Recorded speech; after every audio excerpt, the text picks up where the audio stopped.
오늘 말씀 우리 같이 보도록 하겠습니다. 우리 오늘은 사도행전 13장에 있는 말씀 같이 보겠습니다. 사도행전 13장 1절에서 12절 말씀 제가 봉독하도록 하겠습니다.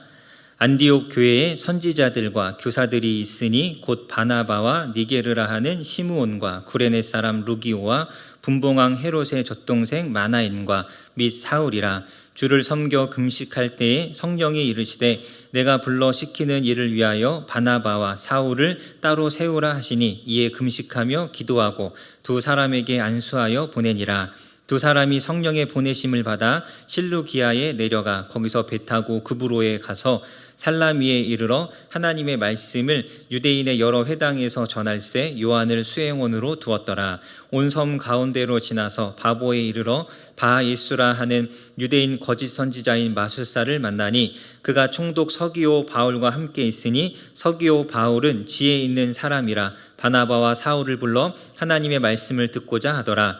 이 마술사 엘루마는 이 이름을 번역하면 마술사라. 그들을 대적하여 총독으로 믿지 못하게 힘쓰니 바울이라고 하는 사울이 성령이 충만하여 그를 주목하고 이르되 모든 거짓과 악행이 가득한 자요 마귀의 자식이요 모든 의의 원수요 주의 바른 길을 굽게 하기를 그치지 아니하겠느냐. 보라, 이제 주의 손이 내 위에 있으니 내가 맹인이 되어 얼마 동안 해를 보지 못하리라 하니 즉시 안개와 어둠이 그를 덮어 인도할 사람을 두루 구하는지라. 이에 총독이 그렇게 된 것을 보고 믿으며 주의 가르치심을 놀랍게 여기니라. 아멘. 저희가 사도행전을 우리 계속 1장부터 12장까지 계속 살펴보았었죠. 다들 기억하시나요? 네. 잘 기억하시죠? 네, 1장에서 성령이 임하시고 또 이렇게 1장에서 예수님께 승천하시고 2장에서 성령이 임하셨죠? 그리고 3장에서는 뭐가 있었죠? 네, 제3장 제3시 기도 시간에 성전에 올라가다가 미문의 안전뱅이를 이렇게 건진 사건이 있었고 4장에서는 네, 4장에서는 사도들이 이제 핍박을 받는다. 그래서 5장에서는 오였으면 좋겠는데 아였죠. 아나니아와 삽비라 사건이 있었고 6장에서는 이제 7 집사를 세우는데 원래 7장에서 세우면 너무 좋았겠지만 7 집사니까 이제 7장에서는 7 집사 중에 한 명이 스데반이 이렇게 고통을 이제 순교를 당해야 돼서 6장에서 7 집사를 뽑았습니다. 8장에서는 네, 팍 이랬죠. 박해가. 네, 교회에 큰 박해가 일어나서 사마리아와 사마리아까지 복음이 전해지고 9장에서는 사도 바울이 구하고 사울하고 어떻게 잘 연결을 시켜주시면 됩니다. 네, 9장에서는 사울이 예수님을 만나게 되고 10장에서는 베드로가 고넬료를 이렇게 복음을 전하게 되고 11장에서 뭐가 있었죠? 네, 11장에서 오늘 이제 우리 살펴볼 안디옥 교회가 세워지고 12장에서는 이제 야고보가 이제 순교를 당하는 사건이 있었습니다. 다들 기억하고 계시죠? 네, 훌륭하십니다. 네, 얼굴 표정에 다 알고 있다라는데 알고 있는데 왜 이야기하시느냐 이제 이런 표정이었어요. 네, 사도행전 1장에서 예수님께서 승천하시면서 성령이 너희에게 임하면 너희가 권능을 받을 것이고 그러면 예루살렘과 유대와 사마리아와 땅끝까지 이르러 내 증인이 되라라고 예수님께서 말씀하셨죠. 그래서 1장부터 7장까지는 이 성령 강림 사건과 성령의 충만함으로 인해서 생기는 이 권능, 성령의 능력이 어떻게 초대교회를 통해 나타났는가를 7장까지 소개합니다. 그리고 나서 8장부터 12장까지는 이 박해로 인해서 흩어진 이 예루살렘 교회 성도들을 통해서 유대와 사마리아의 복음이 확장되어지는 이야기를 12장까지 하고 있고 13장부터는 이제 땅끝까지 복음이 이제 확장되어져가는 이 과정을 보여주죠. 13장부터 28장까지는 땅끝까지 어떻게 복음이 전파되었는가, 특히 이 사도 바울을 중심으로 이야기를 하고 있습니다. 그래서 오늘은 그 출발점이라고 할 수 있습니다. 땅끝까지 복음이 전해지는 그 모든 이 놀라운 하나님의 역사의 출발점, 그래서 최초로 선교사를 세워서 파송하는 그러한 이 안디옥 교회의 모습을 우리가 볼 수 있죠. 1절부터 3절에 보면 오늘 말씀에 1절부터 3절에 보면 안디옥 교회가 성령의 이끄심을 따라서 바나바와 사울을 세워서 이들을 파송하는 이 내용이 1절부터 3절까지입니다. 우리 안디옥 교회를 잠깐 생각해 보면 우리 11장에서 안디옥 교회가 세워졌는데 11장 19절에 보면 이 스데반의 일로 일어난 큰 박해로 인해서 예루살렘 교회 성도들이 막 흩어졌어요. 막 여기저기로 흩어졌는데 그 흩어졌던 사람들이 구브로와 그리고 안디옥까지 가서 유대인에게만 복음을 전했다가 이 안디옥에서 헬라인에게도 복음을 전하기 시작합니다. 그래서 이 안디옥 교회는 유대인들과 헬라인들이 같이 모여서 세워진 교회가 안디옥 교회였죠. 그리고 예루살렘 교회에서 바나바라는 훌륭한 사람을 보내서 이 안디옥 교회를 돌보게 했고, 그래서 이 안디옥 교회가 이 바나바를 목회자로 세워서 훌륭하게 이 교회를 잘 세워갔습니다. 그러다가 이 바나바가 자기 혼자서는 안 되겠다 싶어서 다소에 가서 바울을 불러서 사도 바울과 같이 그곳에서 사역을 했죠. 그래서 11장 26절에 보면 이 안디옥 교회에서부터 비로소 예수님을 믿는 사람들이 그리스도인이라 불리기 시작했다라고 합니다. 예수님의 그 가르침을 열심히 배워가고 따라가고 실천하고 행하는 이런 모습들을 보면서 저 사람들은 예수님을 따르는 사람이구나, 이것이 너무나 확실하게 이 주변 사람들에게 보여졌던 것이죠. 그래서 그들을 그리스도인이라고 부른 것입니다. 너네는 왜 그렇게 살아? 저 사람들은 왜 저러지? 라고 했더니 예수님이란 사람이 이렇게 하라고 했대 라고 해서 그대로 하는 거야 라고 해서 그리스도인이라고 불려진 것입니다. 그래서 여러분, 우리도 그리스도인이잖아요. 그리스도인, 예수님의 말씀을 따라 사는 사람들, 세상 사람들이 이것을 좀 이렇게 볼 수 있도록 우리가 우리의 삶에서 이게 잘 드러나야 되는데, 이제 그렇지 못해서 그리스도인인데 예수님을 따라 살기보다는 뭐 이렇게 자기 욕심 따라서 살고, 뭐 돈을 따라서 살고, 자기 어떤 감정 따라서 살고, 이런 모습보다는 우리가 예수님을 따라 사는 모습을 잘 보여주어야겠죠. 그렇게 11장에서 안디옥 교회가 세워졌는데, 오늘 13장에 오면 사실 굉장히 놀라운 이 모습들, 안디옥 교회에 대해서 놀라운 것들을 좀 우리가 알 수가 있습니다. 먼저 1절에 보면 안디옥 교회가 선지자들과 교사들이 있었는데 5명의 이 사람의 이 리더들, 5명의 영적 지도자들의 이름을 이렇게 소개하죠. 바나바, 니게르라 하는 시므온, 구레네 사람 루기오, 분봉왕 헤롯의 젖동생 마나엔, 그리고 사울이 있었습니다. 이 본문에 나오는 선지자와 교사, 이것이 정확하게 어떠한 역할인지, 그리고 어떠한 사람, 이 5명 중에 누가 선지자고 누가 교사인지는 이 본문을 통해서는 좀 알기가 어렵습니다. 그래서 구약의 선지자 같은 선지자가 있었던 것인지, 아니면 우리가 보통 이제 해석하는 것처럼 말씀을 가르치는 사람으로서의 선지자를 뜻하는 것인지, 그리고 교사와 구별되어서 이야기하기 때문에 역할이 다른 것인지, 같은 역할인데 이렇게 두 가지 이름으로 불린 것인지, 뭐 정확하게는 우리가 알 수 없습니다. 이제 분명한 것은 이 5명의 사람들이 선지자 또는 교사로서 이 교회를 굉장히 열심히 잘 돌보고 있었다라는 것이죠. 그리고 선지자와 교사 둘 다 하나님의 말씀을 전하거나 가르치는 어떤 이제 그러한 사역을 하는 사람들입니다. 그래서 이 안디옥 교회가 하나님의 이 말씀을 중심으로 굉장히 견고하게 세워져 있다라는 것을 우리가 알 수 있습니다. 그래서 이 5명의 사람들, 특히 우리 11장에 보면 처음에는 바나바가 혼자 안디옥 교회를 돌보고 있었죠. 그러다가 사울을 불러서 같이 사울과 함께 2명이 이 안디옥 교회에서 말씀의 사역자로 사역을 했습니다. 그런데 시간이 지나고 지금 13장이 되었더니 이 사역자들이 몇 명이 되었죠? 5명이 되었습니다. 3명이 더 늘어났어요. 그래서 이 하나님의 이 말씀을 가르치는 것을 교회가 굉장히 중요하게 여기고 있었다라는 것과, 또 그만큼 교회가 부흥했다라는 것, 더 많은 사람들이 이렇게 예수님을 알기 위해서 모여들었다라는 것을 우리가 알 수 있죠. 그래서 이 안디옥 교회는 처음부터 바나바를 통해서 잘 세워졌지만 해를 거듭할수록 이 말씀과 또 말씀을 가르치는 이 사역자들을 중심으로 교회가 잘 성장하고 세워져 있는 교회라는 것을 우리가 알 수 있습니다. 그래서 여러분, 교회가 이 말씀의 중심으로 견고하게 세워져야 합니다. 그래야 단단하게 설 수 있는 것이죠. 그래서 우리 원일교회도 이렇게 말씀을 전하는 사역자들이 더 많아졌으면 좋겠습니다. 저도 설교도 조금 이렇게 좀 이렇게 좀 더 열심히 하고 다른 분들도 더 열심히 하고 그래서 말씀의 사역자들도 많아지고 또 그런 말씀의 사역자들을 많이 필요로 할 만큼 교회가 더 건강하고 더 바르게 잘 성장할 수 있도록 우리 함께 기도해 주시면 감사하겠습니다.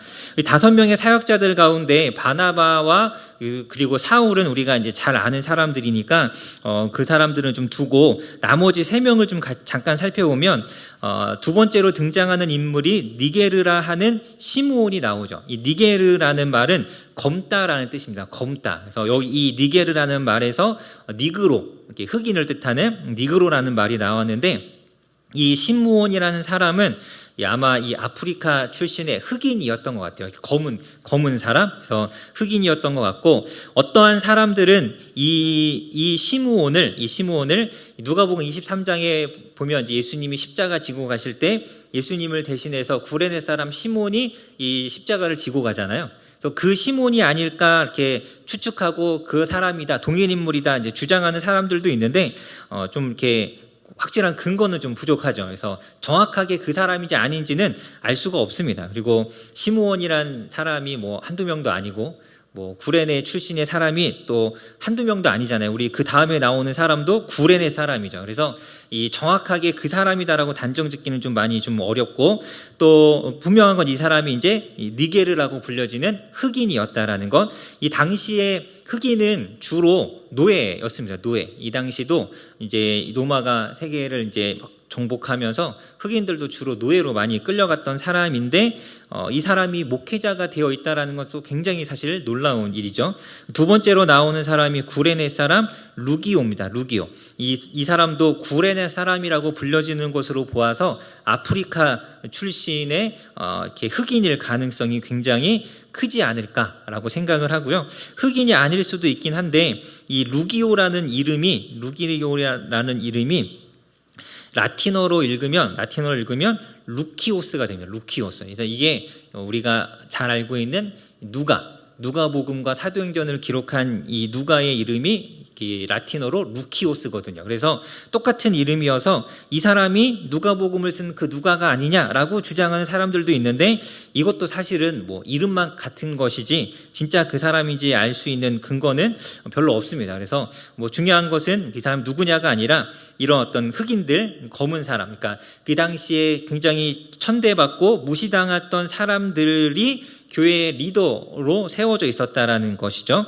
그 세 번째로 또 나오는 사람, 이제 헤롯의 젖동생 마나엔이 있습니다. 헤롯의 젖동생 마나엔.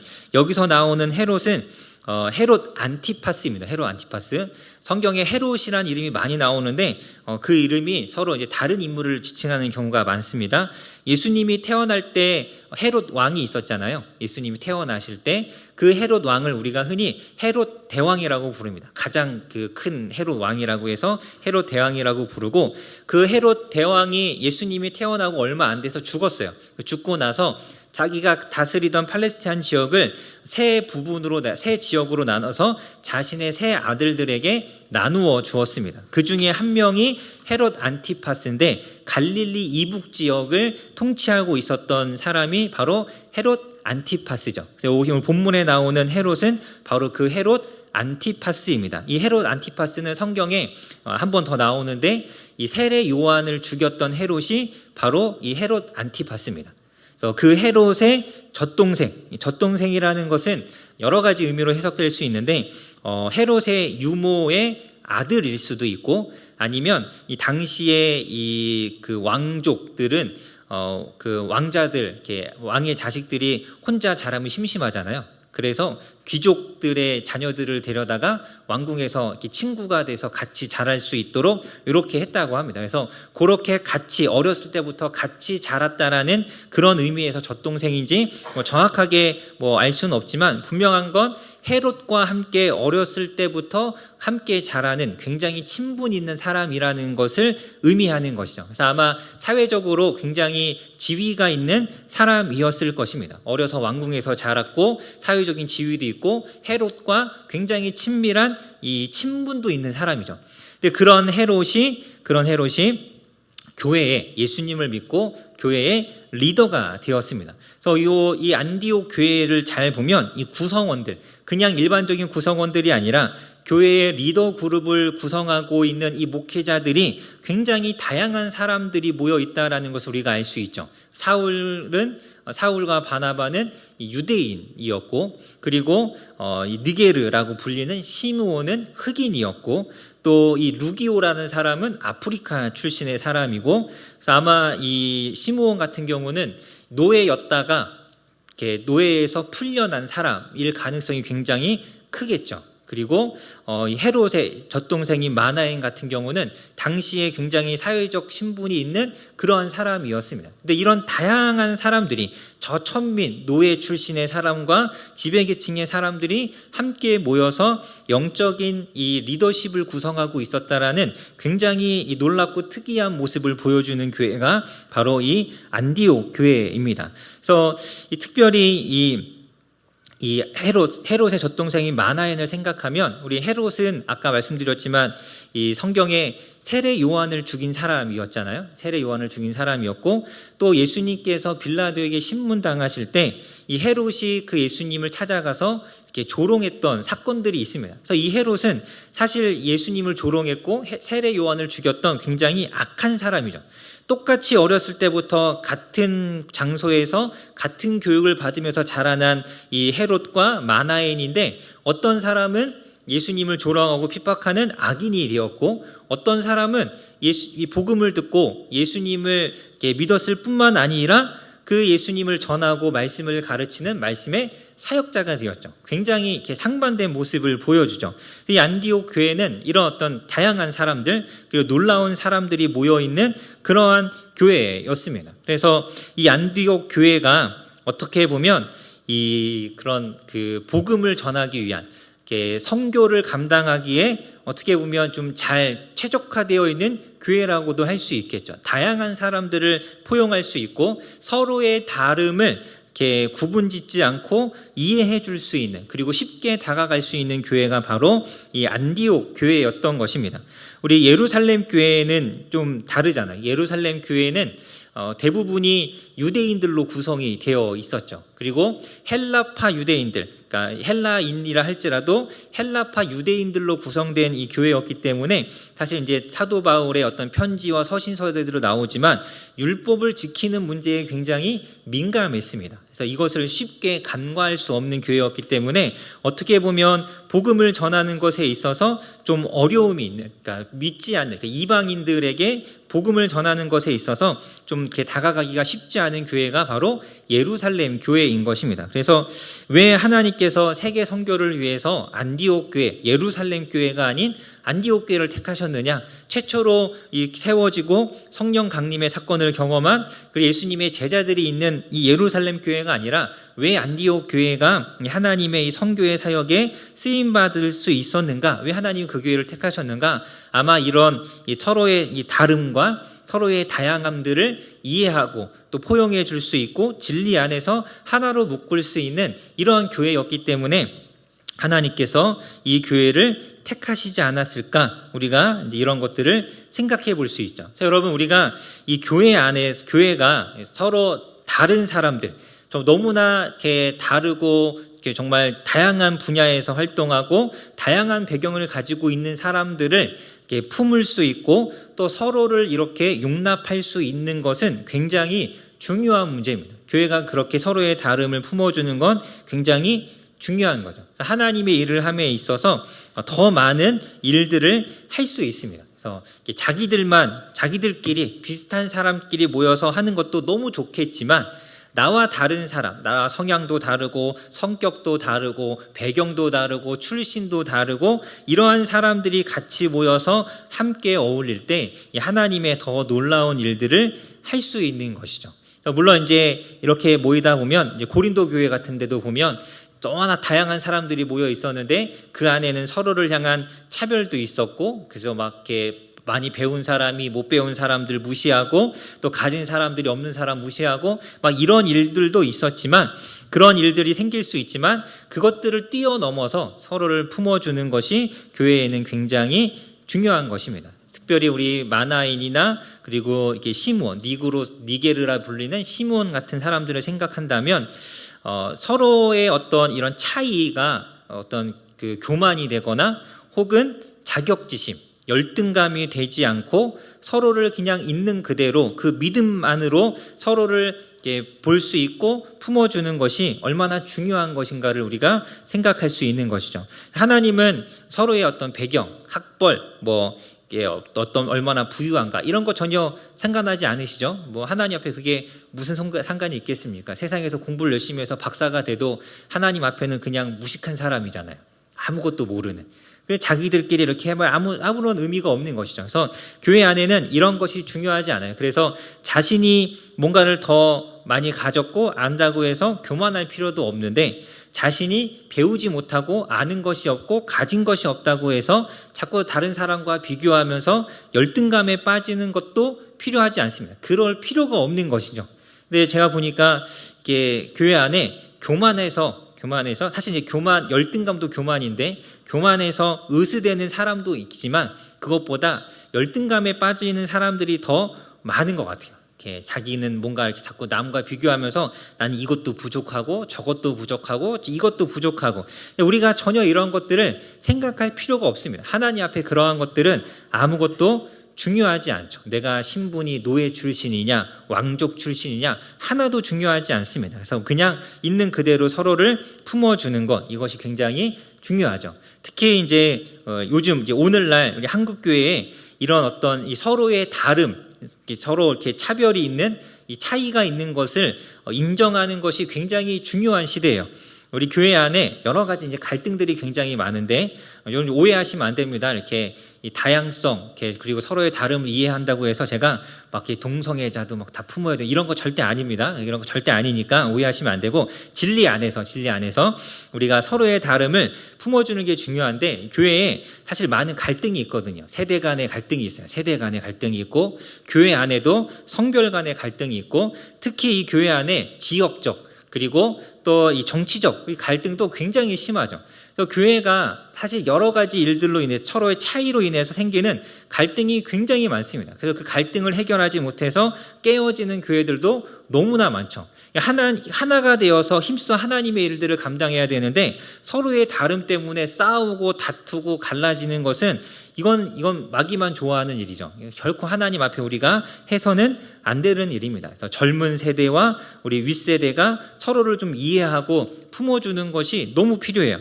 그래서 젊은 세대들과 우리 기성 세대가 교회 안에서도 잘 어울리지 못하죠. 우리는 과거에 이렇게 했는데 왜 요즘 사람들은 이렇게 못하느냐, 이런 것부터 시작해서 갈등이 일어나죠.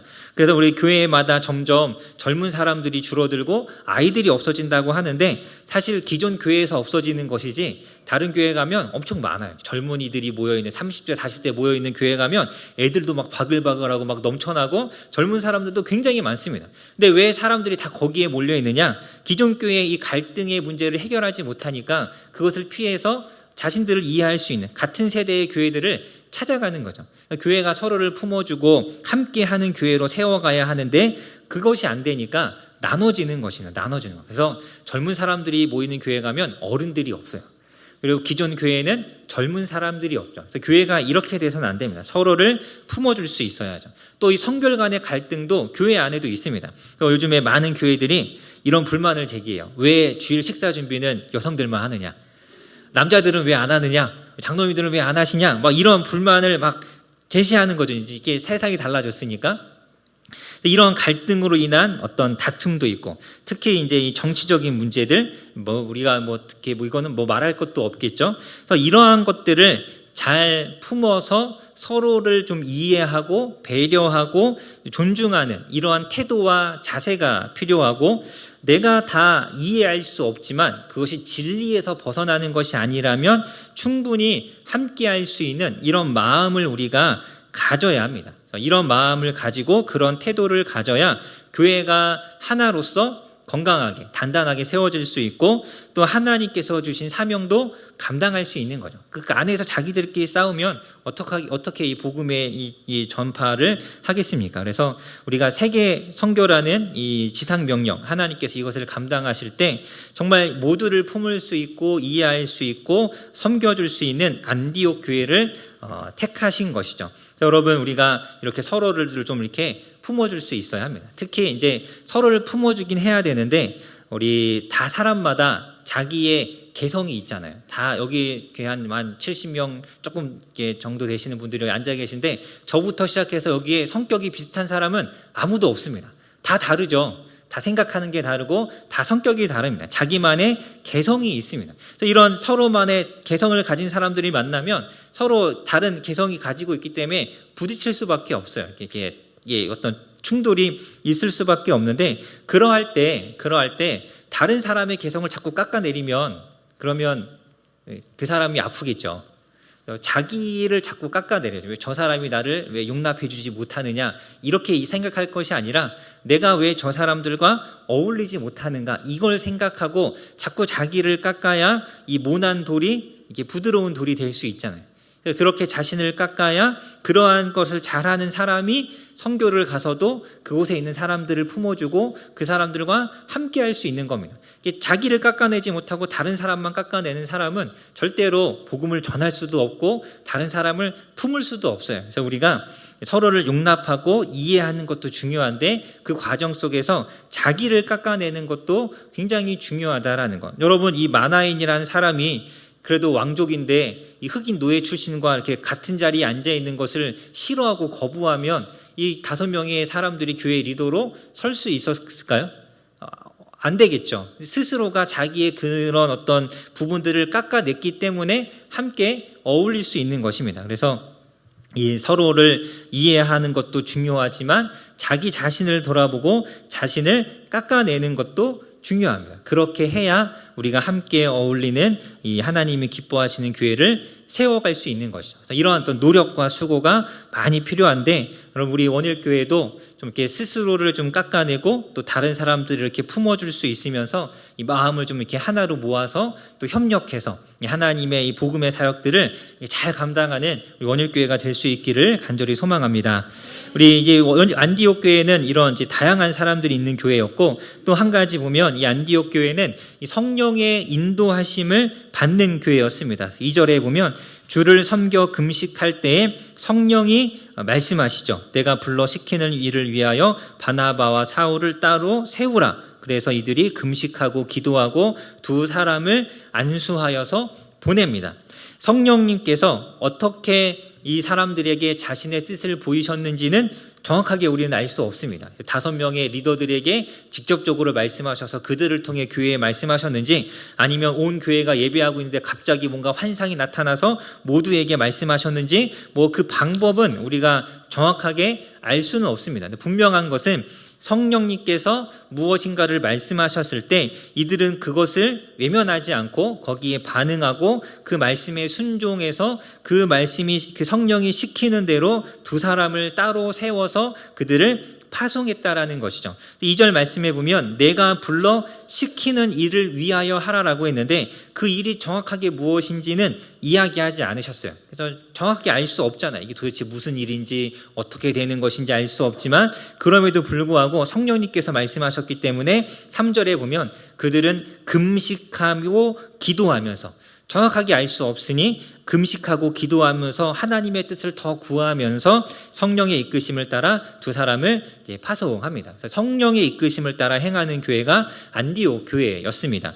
여러분, 과거에 이 초대교회 때 이 당시는 성령님께서 이렇게 직접적으로, 방법은 알 수 없지만 직접적으로 자신의 뜻을 내보이셨습니다. 그렇다면 이제는 저와 여러분이 살아가는 이 시대에는 성령님께서 어떻게 자신의 뜻을 보이실까요? 이제는 말씀을 통해서 우리에게 말씀하시죠. 이 당시는 성경이 아직 완성되기 전이었지만 이제는 하나님의 말씀인 66권의 성경이 다 완성이 되었고 그것을 우리에게 주셨잖아요. 이제는 하나님께서 이 성경을 통해서 이 말씀을 통해서 우리가 성령의 인도하심을 따를 수 있게 하셨습니다. 그래서 우리 요한복음 16장에 보면 예수님께서 말씀하시기를 진리의 성령이 오시면 그가 너희를 모든 진리 가운데로 인도하실 것이다 라고 말씀하십니다. 이 성령님께서 이 말씀으로 우리를 이끌어 가시는 것이죠. 그래서 이 하나님께서 하나님의 뜻이 무엇인지를 잘 알 수 있도록, 그래서 하나님의 뜻을 따라 이 성령의 이끄심을 따라 살아갈 수 있도록 우리에게 주신 것이 바로 하나님의 말씀인 성경이죠. 그래서 여러분, 우리는 이 성경, 이 말씀을 통해서 하나님의 뜻을 알아야 합니다. 하나님의 뜻을 깨달아야 하고 그 하나님의 뜻을 따라 살아가는 것이죠. 그래서 지금 이 시대를 살아가는 우리가 어떻게 성령의 인도하심을 받을 수 있느냐? 막 앉아서 막 금식하고 기도만 한다고 성령님께서 막 뭔가를 말씀해 주셔서 이렇게 하라라고 알려주시는 것이 아니라 말씀을 가지고 내가 이렇게 살아야 하는구나라는 것을 스스로 깨달아야 하는 것이죠. 그래서 우리 디모데후서 2장 15절에 보면 너는 진리의 말씀을 옳게 분별하여서 부끄러울 것이 없는 일꾼으로서 자신을 하나님께 드리라라고 합니다. 말씀을 잘 분별해야 하나님 앞에 부끄러움 없이 살아갈 수 있다라는 것이죠. 성령의 인도함을 받을 수 있다라는 것입니다. 그래서 여러분, 우리가 말씀을 공부할 때 저희는 이제 PBS라는 걸 하고 있죠. PBS를 할 때 혹은 뭐 이렇게 설교를 들을 때이든 혹은 집에서 혼자 큐티를 하거나 말씀을 묵상할 때든 여러분 이 말씀을 대하는 그 시간을 조금 더 좀 이렇게 진중하게, 조금 더 이렇게 좀 그 진지한 마음으로 이 말씀을 대해야 합니다. 그래서 우리가 이제 매주 PBS를 하고 있는데 이걸 이제 숙제하듯이 오늘 벌써 토요일이네, 언제 일주일이 이렇게 지나갔지, 그러면서 막 토요일날 저녁에 6시에 막 앉아갖고 막 갑자기 막 이렇게 막 30분 1시간 앉아서 PBS, 물론 그렇게 해도 깨닫는 게 있고 아는 것이 있겠지만 이왕 하는 거면 좀 이렇게 좀 일찍 시작해서 오랜 시간 진지하게 이 말씀을 가지고 고민하고 정말 하나님이 원하시는 것이 무엇인가를 자꾸 생각해야 그 말씀에서 정말 하나님이 원하시는 것이 무엇인지를 알아낼 수 있죠. 깨달을 수 있습니다. 그렇게 말씀을 대한다면, 그래서 여러분 66권의 성경 중에 정말 한 권이라도 정말 처음부터 끝까지를 진지하게 내가 묵상하고 고민하고 이 말씀을 이렇게 좀 이렇게 살펴본다면, 그렇다면 한 권만 우리가 제대로 정말 열심히 해도 우리 삶에, 우리 마음에 정말 많은 변화가 일어날 수 있습니다. 하나님이 뭘 원하시는지를 그만큼 알아가기 때문이죠. 우리 고린도전서 14장 19절 말씀이죠. 교회에서 내가 남을 가르치기 위하여 깨달은 마음으로 5마디 말을 하는 것이 1만 마디 방언으로 말하는 것보다 나으니라. 방언으로 1만 마디를 해도 그것보다 말씀을 통해서 하나님의 뜻이 무엇인지를 깨달은 그 5마디가 훨씬 더 낫다라는 것입니다. 그것이 훨씬 더 나의 삶의 신앙에 유익한 것이죠. 우리 한 주를 살아가면서 막 일주일 내내 막 찬양을 한 1000번 불렀다, 1000곡, 아니 한 10,000번을 불렀다 할지라도 말씀을 통해서 5구절, 성경 5구절만이라도 제대로 깨닫는 것이 훨씬 더 유익하다라는 것입니다. 내가 모든 예배를 다 참석하고 교회에서 하는 모든 봉사에 다 참여한다 할지라도 그것보다 내가 말씀을 통해서 이 5구절의 말씀을 깨닫는 것이 훨씬 더 낫다라는 것이죠. 여러분, 우리가 말씀을 깨닫는 것이 얼마나 중요한 것인지, 그리고 그것을 통해서만 우리가 하나님의 인도를 받을 수 있다라는 것을 우리가 분명하게 기억해야 합니다. 어떤 사람들은 아직도 이 말씀이 아니라 다른 방법으로 이 하나님의 인도를 받고 싶어하는 사람들이 있어요. 그래서 뭐 예언 기도하는 사람들을 막 쫓아다닌다거나, 뭐 어디에 용한 무슨 누가 있다, 목사님이 있다, 권사님이 있다, 그래서 막 기도 받으려고 한다거나, 이런 식으로 우리가 하나님의 인도를 받으려고 해서는 안 되는 것이죠. 뭐 산에 들어가서 내가 40일 금식 기도를 하면서 진리를 깨달아 보겠다. 여러분, 가서 밥을 40일 굶는다고 진리가 어떻게 깨달아지겠습니까? 그 말이 안 되는 이야기죠. 근데 그러한 어떤 이상한 방법을 자꾸 이렇게 찾으려고 하고, 그런 방법으로 하나님의 인도를 받으려는 사람들이 있습니다. 그래서 유튜브나 이런 데 보면 뭐 환상을 본다거나 뭐 천국에 갔다 왔다거나 스스로를 막 선지자라고 하는 사람들이 있는데, 그런 사람들의 이야기를 들을 필요가 없어요. 말씀을 보면 되는데 왜 그 사람들의 이야기를 우리가 들어야 합니까? 그렇게 하나님께서는 역사하시지 않죠. 알 수도 없고 우리 인도를 받을 수도 없습니다. 그래서 우리 에베소서 5장 17절 말씀이죠. 제가 자주 인용하는 말씀인데 주의 뜻이 무엇인가 이해하라, 분별하라라고 이야기합니다. 우리는 하나님의 뜻이 무엇인지를 이렇게 묻고 기도하고 막 이렇게 할 것이 아니라 말씀을 통해서 하나님의 뜻이 무엇인지를 분별해야 하는 것입니다. 분별해야 하는 것. 그러니까 하나님의 뜻은 묻는 것이 아니고 이거는 분별하는 겁니다. 우리가 기도하면서 하나님께 무엇인가를 물을 수 있습니다. 물을 수 있는데 근데 하나님의 뜻은 묻는다고 아는 것이 아니라 분별해야 하는 것이죠. 여러분 우리 그런 사람이 있어요. 그런 사람 이렇게 자기 옆에 있는 사람에게 자꾸 이렇게 묻는 사람이 있어요. 자기 앞에 시계가 있는데 시계는 보지 않고 옆에 있는 사람에게 야, 지금 몇 시야? 물어보는 사람들이 있잖아요. 없으신가요? 제가 그러더라고요. 제가 준비해서 보니까 제가 그러더라고요. 제가 저희 와이프한테 맨날 시계 여기 있는데 보면 되는데 저희 와이프는 제가 물어요. 몇 시야? 좀 있다가 또 몇 시야? 계속 제가 묻더라고요. 그러니까 자기가 시계를 보면 되는데 그냥 옆에 있는 사람한테 묻는 거죠. 그런 사람이 있어요. 그러면 그 질문을 당하는 사람은 속이 어떨까요?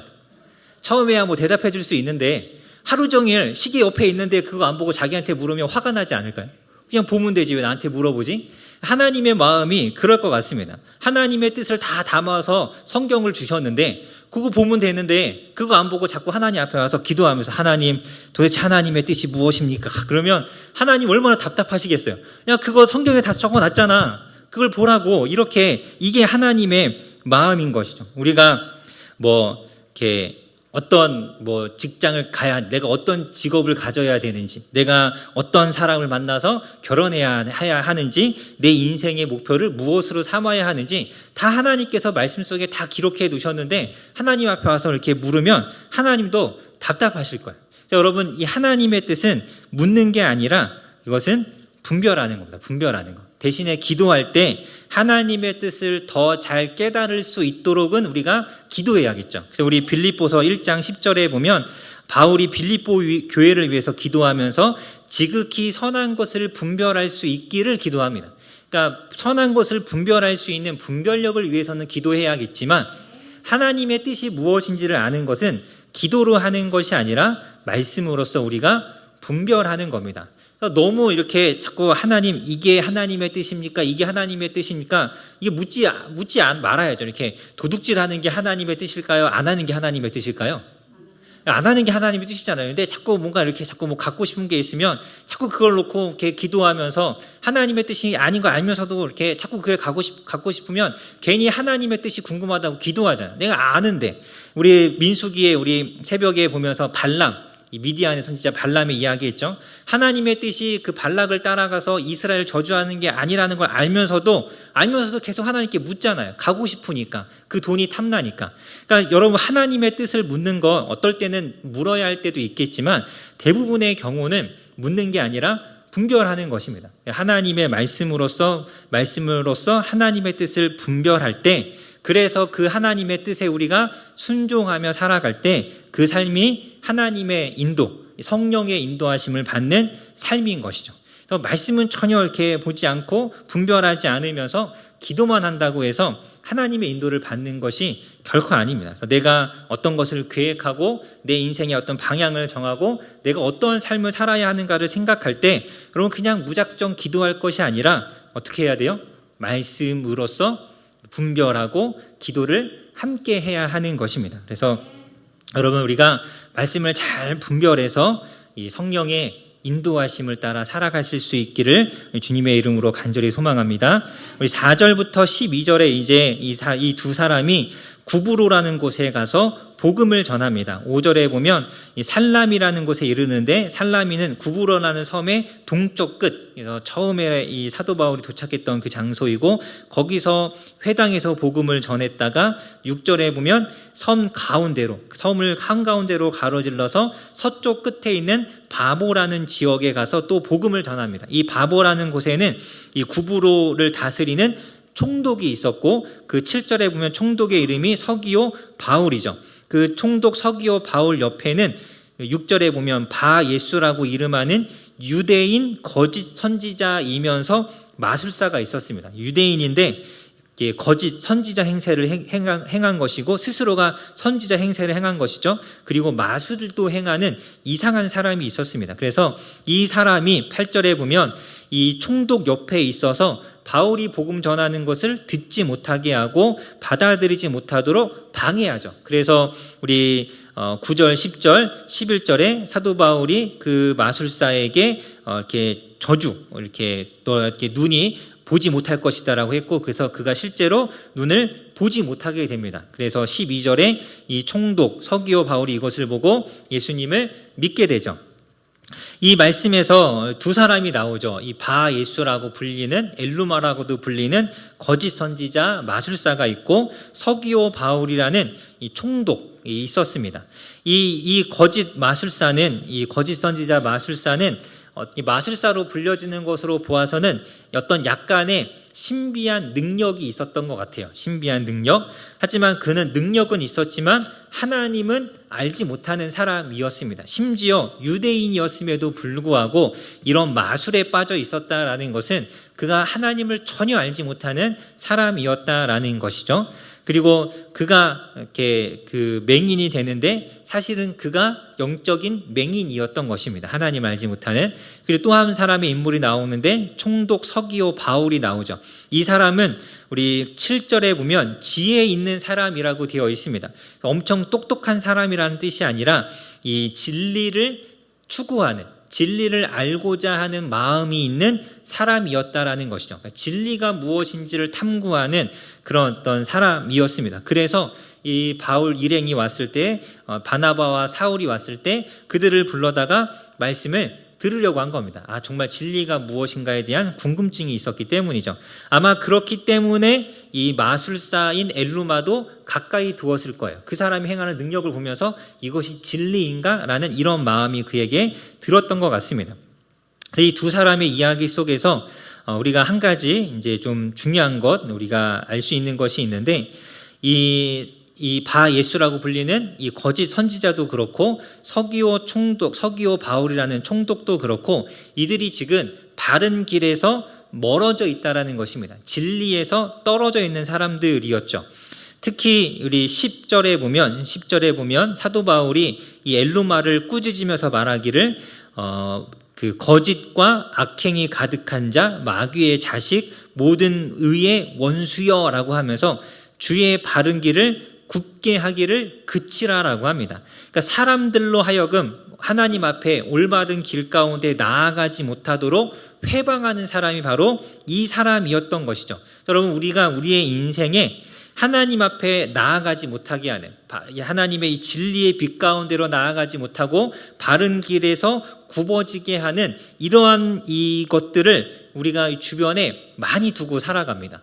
그래서 그냥도 우리가 예수님을 알 수 없는데 우리를 더 어둠으로 이끌어가는 것들을 가까이 하는 것이죠. 세속적인 친구들을 가까이 하면 그들에 의해서 더 세속적인 것을 듣게 되고 점점 더 하나님과는 멀어지게 되는 것이고, 또 요즘 같은 경우에 보면 여러 가지 인터넷이나 유튜브나 SNS, 그리고 이렇게 OTT라죠. 넷플릭스로 이렇게 많은 여러 가지 막 이렇게 드라마, 영화, 예능 이런 것들 많이 보게 되는데, 이런 다양한 것들을 통해서 여전히 사탄이 우리의 마음을 빼앗고 우리가 바른 길이 아닌 굽어진 길을 가게 하고 있죠. 그래서 그냥도 우리가 이 어둠 속에서 살아갈 수밖에 없는데, 이 나의 인생을 굽게 하는 것을 가까이 한다면 그 인생은 더 깊은 어둠으로 빠져들 수밖에 없습니다.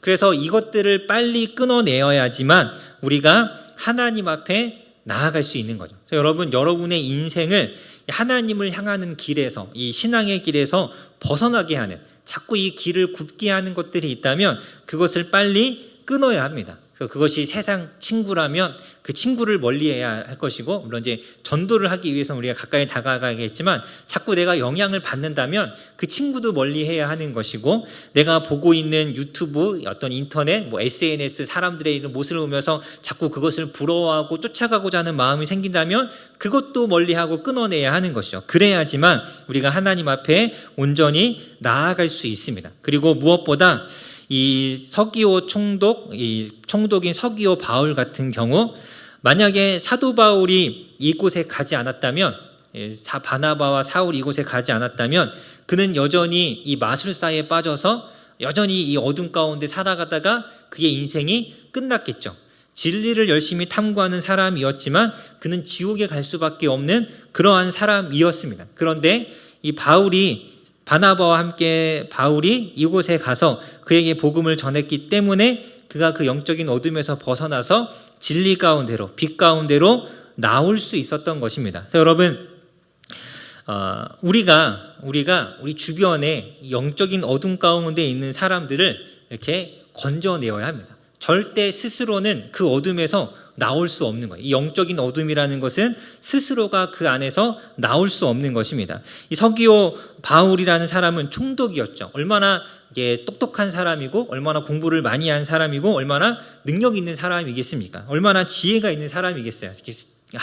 이 지역을 다스려야 하는데, 그렇게 지혜가 있고 똑똑한 사람임에도 불구하고 그 자신의 지혜로는 진리를 깨달을 수 없었습니다.